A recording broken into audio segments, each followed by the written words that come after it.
Well, thank you, Mary, and thank you, Citizens for a Fair Ferndale. You guys are such an asset to our community, and I really appreciate that you're here. And I appreciate that you invited me to this forum today. When I found out that I was running unopposed a couple months ago, I said, well, even though that's the case and it looks like I'll win, I still want to get out and talk to residents and meet you and talk to you and hear your concerns and share with you my ideas. And so I look forward to the opportunity to still be able to do that, even though I am unopposed for the election. It's been such a privilege to be the mayor of this community. Truly, some days I practically have to pinch myself that I get to help lead a community that I love and am so passionate about. I think there are so many good things going on here. There's also a lot of challenges that face our community, and it's a privilege to be able to help lead this community through the challenges and the successes that I think we've had. And so I look forward to your questions, and thanks. Okay. I can actually start with Put her on the spot. one that we have now, and then yes, do that. Okay. So let's start off with this question, which is, right. What's your vision for the city, the future vision for the city? Yeah, a couple of things. Number one, continuing to manage what is the financial challenges that our community faces. Even though the recession is over, it will take years, if not decades, before the city has completely recovered from the financial hardships that it found itself in. So one of the things that we on council are always faced with is, how do we continue to provide the outstanding services that we think we have and that the residents expect, knowing that our revenues are not increasing at the same rate that helps us to keep those services strong. And so we're always looking for ways to cut costs, to innovate, to collaborate, and do things that allow us to offer you great services really under flat revenues. The budget that we have today is the same amount of revenue as the budget 5 years ago when I became mayor. That's an extraordinarily difficult challenge, and it's not going away. Revenues have begun to increase slightly, but that's going to be with us for a while. So that's the first thing. But then the second thing, I think, is how do we manage growth in a way that preserves the unique character that is Ferndale? Not growing is not an option. I've heard some people say, I just want us to stay the same. That you may or may not want that, but I don't think that is realistic or even possible. So how do we manage growth and change in this community in a way that keeps the unique, funky kind of blue collar feel that this town has always had? And that is very much on the minds of those of us on council, I can tell you that. I hear a lot, and I agree, that we don't want to be like X city, and I'm not going to name them because they are unique in their own ways, but we want to be Ferndale. And so how do we preserve and maintain that character? That's always a challenge for us. It's always something that we're thinking about, and as mayor, it's something that's in the front of my mind all the time. Okay, so what would be your plan to keep housing affordable in the city? That's a great question, and it comes from a positive, actually. Our housing values are on the rise again. And in some ways, that's a great thing because it means that our community is desirable. It means people want to move here. It means families and people want to come and buy homes in Ferndale. So on the one hand, I view that as a positive. And I think if you own a home in Ferndale and your home values have gone up, you'll think that's a positive as well. The other positive aspect for it is that home values go up. Some of the revenues that I talked about that the city gets also goes up, and that's helpful in providing you services. But at the same time, we don't want to get so expensive that middle and lower income people can't afford to live here. That's part of what makes this community unique. And so council has a role to play in making sure that we institute policies that keep Ferndale affordable. The Planning Commission and others have a role in that. And part of it is making sure that the services that we offer you are affordable, that we don't tax ourselves out of being too unaffordable for folks. So there's not a single answer to that, but I can tell you that it's part of our vision to make sure that when we create housing here, and with the existing housing that we have a range of housing. And we've done a pretty good job of that, I think, in the past. We have housing here for all income levels, and it's important that we continue to do that. Would you support privatizing the DPW? I wouldn't, for a lot of reasons, but the main reason is it's not necessary. Our DPW department does a great job. They're not overpaid. In fact, if anything, they're underpaid, and it embarrasses me that we haven't really given a substantial raise to our employees since I've been the mayor, and I'd like to see if we can do something about that going forwards. Frankly, we can't continue to have awesome employees and never give them more than a 1% a year raise. We know that inflation is more than that. So I'm proud of the fact that we have great people working at DPW. They do it for reasonable wages. If anything, we lose people in DPW to the private sector that can pay them more. So we do need to figure out a way to figure out eventually how to get higher salaries to those folks. But there's no reason to privatize DPW when they're doing an outstanding job. So here's a small question. Everyone has stated parking is a big problem. What is your plan to fix it? People in the audience are laughing if you can't hear that at home. I hear about parking a lot, and parking is obviously a challenge in our downtown, but once again, it's one of I remind people it's a good problem to have. 20 years ago, you could park wherever you want. The problem was there was no place to really go. So the fact that we have a parking problem, if you will, means that we have a lot of successful, popular places to go in our downtown, and that's a great thing. So yes, we need to figure out how to manage parking better. And the council went through a year-long process where we studied the 360 development. Some of you may have heard of that. Somebody told me the other day, well, the city council just has to figure it out. Well, let me tell you that the 360 project, when it started, we said we want to hear from residents. We want to know what you think about this project, about parking, about growth in our downtown. And I'm proud of the fact that even though that project didn't end up coming to fruition, we listened to our residents. We listened to the business owners. We were serious when we said we want your thoughts and opinions and ideas about what our downtown looks like. And whatever we go forward with, whatever project we go forward with in the future, I can tell you that it will entail the same thing. It will entail us listening to make sure, did we get this right? Is this something that the community can embrace and support? And we are working on it. I expect that by the end of the year or early in 2016 at the latest, we will come forward with another concept that we will share with the community, so stay tuned for that. But just like we did in 360, we're serious about wanting your input and your ideas about whether it meets the needs of Ferndale. So this question is about the parks and money spent on the parks. I'm going to read the whole question. So 16 pine trees planted at Harding Park this year along 10 Mile all appear to be dying. A quarter already dead. Now you say you want to improve our parks. What do you say about the problem with these trees, the cost, wages spent to the city employees, and the ways that tax dollars are spent on the parks? Okay. We talked a lot about DPW. They are the ones responsible for maintaining our parks, and I think that our parks have never looked better. And yes, there have been some trees in Harding that have not survived, and they'll be replaced. And it's unfortunate we don't have an underground sprinkler system there, so there is occasionally going to be some plantings that don't make it. But in general, I think our parks have never looked better. When I became mayor 5 years ago, I looked around at our parks, and number one, they were not looking as well as they could, but even more important, people weren't using them. There were things in them like old inline skating rinks and tennis courts and ball diamonds that people just don't use anymore, to be honest with you. And we hadn't done a good enough job as a community of saying, what can we put in our parks that people actually want to use? I'm really proud of the dog park that we just put at Wilson Park.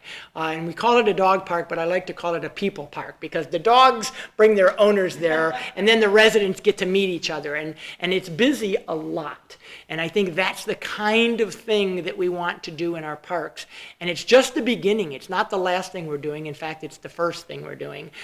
Because the residents were supportive of the millage in May, we're going to put almost $2 million in improvements to our parks. And it's going to be things like the dog park, things that residents tell us they want to use, so that in 1, 2, 3 years from now, when I walk by the parks, I want to see them full of people and full of dogs and full of seniors and young people and people of all ages using the valuable assets that the parks are in our community. So what would you do to increase resident involvement in the city?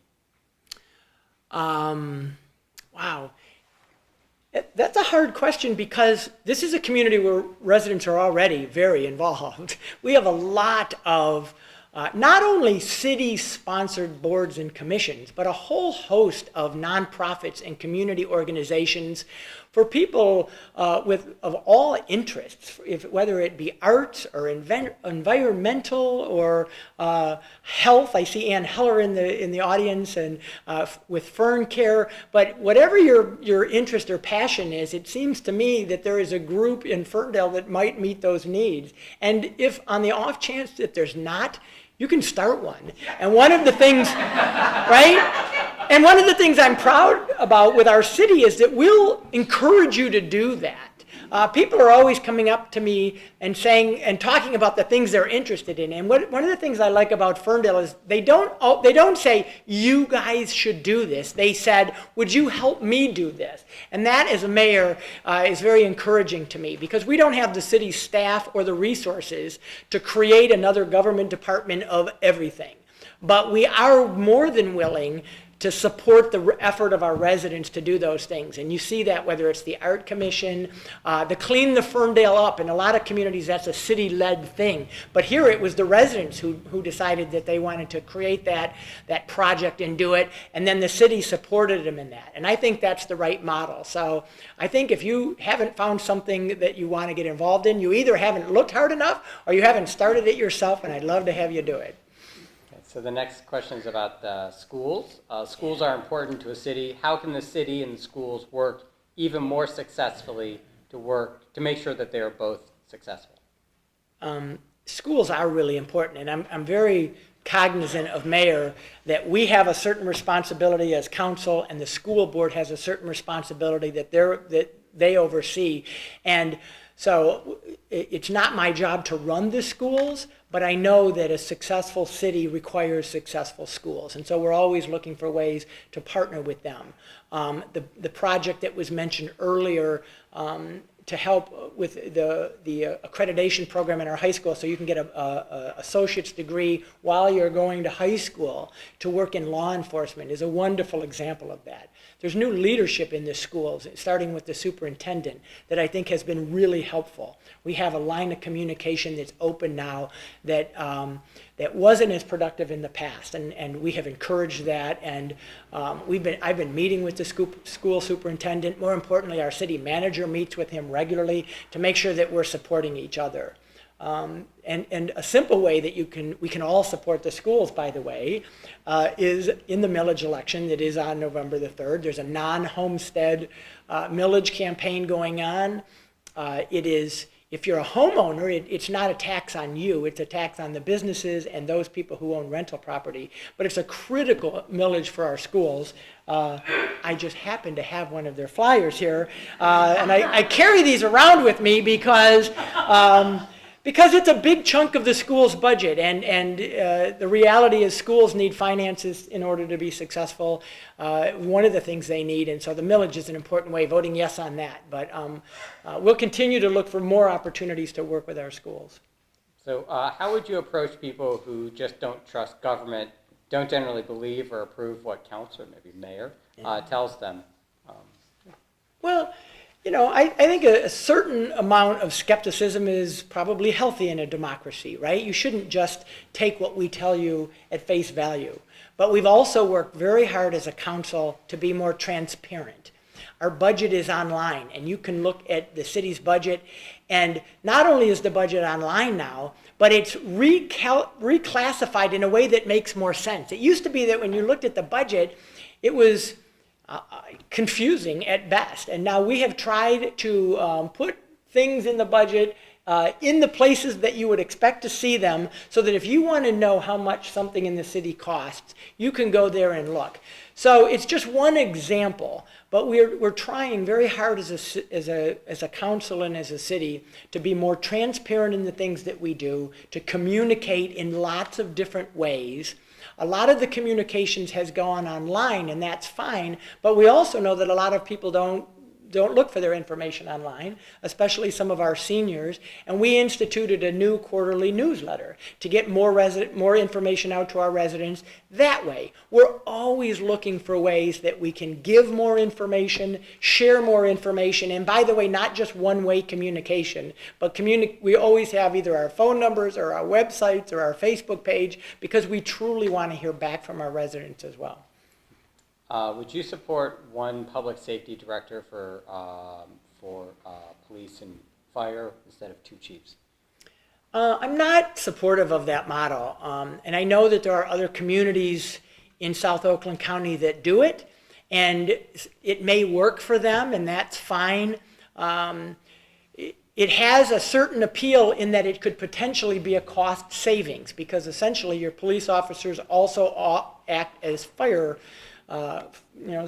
folks as well. But I'll tell you, my personal perception is that you end up getting a decent police department and just so-so fire service, because basically you're training your cops to be firefighters. And I think that if this is a community that has always prided itself on an excellent fire department, and that's what you lose, in my opinion, in a combined model.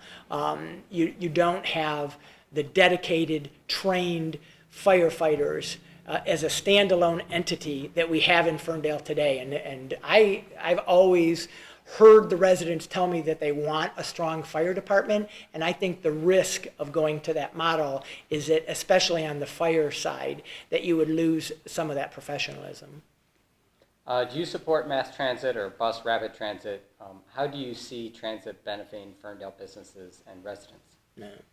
Yeah, it's funny, I ran on this issue when I first ran for county commission back in 2002, and a lot fewer people were talking about it back then. So I'm happy that it's come as far as it has in the 13 years since I first ran for county commission, and yet it's still not here. So we have to still fight for it and advocate for it.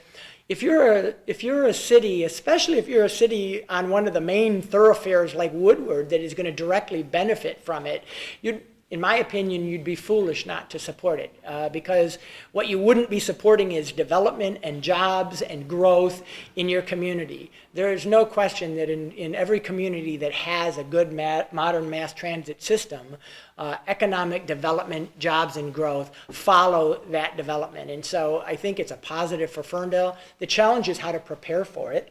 I think there will be, at some point, probably a bus rapid transit system up Woodward.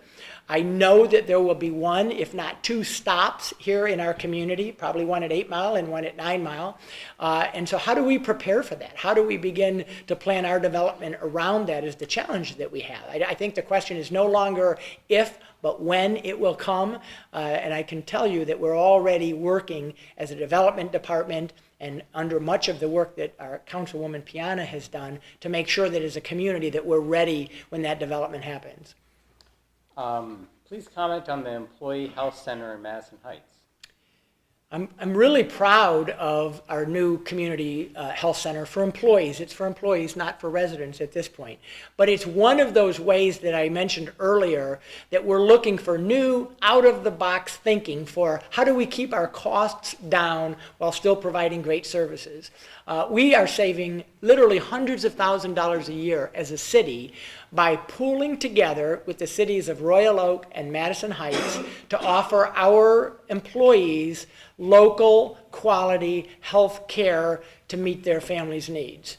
It is saving us money, it is providing them outstanding services. In fact, it's so popular that other communities now are talking about joining our system. We were up for an award at the MML, the Michigan Municipal League, for that project. We didn't win, but I'm really proud of the fact that we're thinking outside of the box. Our employees are working on ways to save money and still offer great services. Okay, can you name, I guess this is the last question, so do Okay. a good job. Can you name one thing that you would like to change in the city? You know, I'm going to piggyback on what Raylon Leaks May said in her remarks, because I thought she was absolutely true. It is incumbent on us as a city to reflect the diversity that is here. And we don't reflect that diversity in our police department and in other departments, frankly. And it's been frustrating. It's a great challenge. Believe me, our police chief, our city manager are dedicated to doing this as well.